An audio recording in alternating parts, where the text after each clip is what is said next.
सुबह से ही चीता चीता चीता सुनकर जुबान पर बिल्कुल रट गया है। कोई कह रहा है शेर चीता ले आया, तो कोई कह रहा है 56 इंची का कमाल देखिए, क्योंकि 70 साल बाद हमारे देश में दोबारा से चीता जो लौट आए हैं। और आज का सबसे हॉट मुद्दा यही है कि भारत में आया चीता।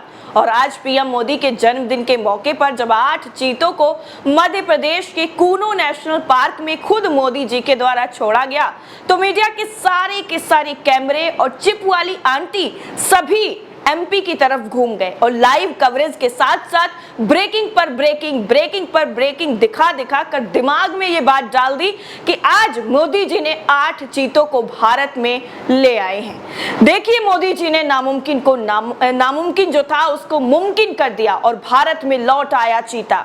लेकिन पूरी कहानी में ट्विस्ट अभी बाकी है, और ट्विस्ट तब आता है जब गोदी मीडिया अपने ही दांव में उल्टा फंस जाती है। यानी वो कहते हैं ना कि अपने बिछाए जाल में खुद फंस जाना, ठीक वही हुआ है। यानी मोदी जी की वाहवाही करने में इतना ज्यादा मगन हो गए, इतना ज्यादा मशगूल हो गए और ये भूल गए कि एमपी बीजेपी शासित राज्य है। तो क्या यहाँ पर सब चंगा सी? नहीं, बस यहीं पर मीडिया ने वो गलती कर दी जिसको पकड़ लिया एनडीटीवी ने, और अपनी ग्राउंड रिपोर्ट में ऐसा धमाकेदार खुलासा किया जिसके बाद गोदी मीडिया से लेकर मोदी जी और बुलडोजर मामा यानी शिवराज सिंह चौहान सब के सब चुप हो गए। और ये खबर आपको एनडीटीवी के अलावा कहीं पर भी नजर नहीं आएगी। दरअसल ये ग्राउंड रिपोर्ट उसी जगह के बारे में है जहां पर चीते लाए गए हैं, और महज कुछ दूरी पर ही ये गांव स्थित है जो बीजेपी के राम राज्य की गाथा बयां कर रहा है और बता रहा है कि सिर्फ फोटो जीवी बनने से हालात ठीक नहीं हो जाते हैं, और सब चंगा सी अच्छे दिन आ गए हैं ये कहने से सब चंगा सी हो नहीं जाता है। अब सुनिए और देखिए कि राम राज्य की हकीकत क्या है, और चीता के पीछे जिस काले सच को छिपाया गया उसकी हकीकत एनडीटीवी ने कैसे खोली है। दरअसल एनडीटीवी ने अपनी खबर में जो छापा है अब आपको हम वो बताते हैं। इसमें लिखा गया है कि प्रधानमंत्री नरेंद्र मोदी ने अपने जन्मदिन पर नामीबिया से लाए गए चीतों को मध्य प्रदेश के श्योपुर जिले के कूनो नेशनल पार्क में छोड़ा है। इससे पहले 8 चीतों को नामीबिया से एयरफोर्स के विशेष विमान से भारत लाया गया।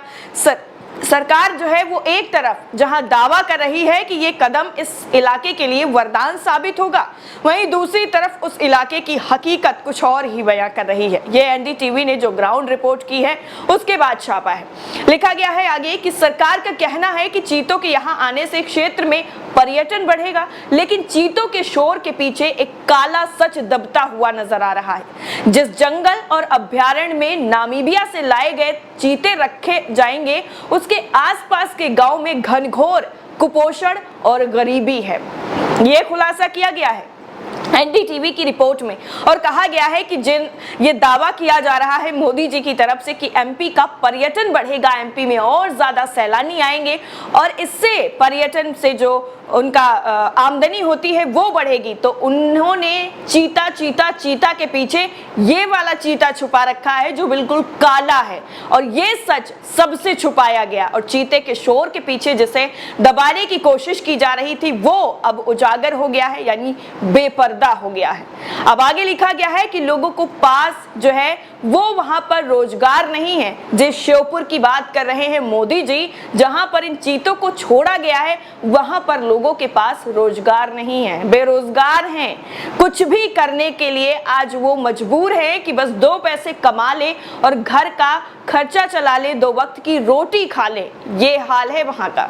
श्योपुर जिले को भारत का इथोपिया भी कहा जाता है। एनडीटीवी की टीम शिवपुरी और श्योपुर के बीच स्थित एक ऐसी ही गांव ककरा पहुंची जहां वो तस्वीरें एनडीटीवी की टीम को देखने को मिली जो कभी भी मीडिया में आज तक सामने नहीं आई है। मीडिया के कैमरे कभी इथोपिया यानी जिसको कहा जाता है श्योपुर की तरफ कभी नहीं घूमे, और ना तो वहां की सच्चाई कभी दिखाई और ना ये दिखाया कि वहां के लोग जो है वो कितने ज्यादा बेरोजगार हैं। आज उनके पास खाने को खाना नहीं है, लेकिन मोदी जी पर्यटन बढ़ाएंगे और लोगों को बाहर से ये कहेंगे कि वो यहाँ आकर पर्यटन देखें और जो चीता लाए गए हैं उनको देखें, लेकिन वहीं के लोगों के पास रोजगार देने के लिए मोदी जी के पास वक्त नहीं है। और मीडिया में बताया जा रहा है कि चीतों के आने से इलाके में कैसे बहुत बड़े बदलाव होंगे। ये बात सच भी है कि बदलाव हो सकते हैं, लेकिन जैसा वन्य जीव विशेषज्ञ बताते हैं कि इन बदलावों को होने में करीब 20 से 25 साल लग जाएंगे। अब ये बदलाव 20 से 25 साल बाद आएंगे, ये हम नहीं, विशेषज्ञ कह रहे हैं और एनडीटीवी ने यही बात कही है।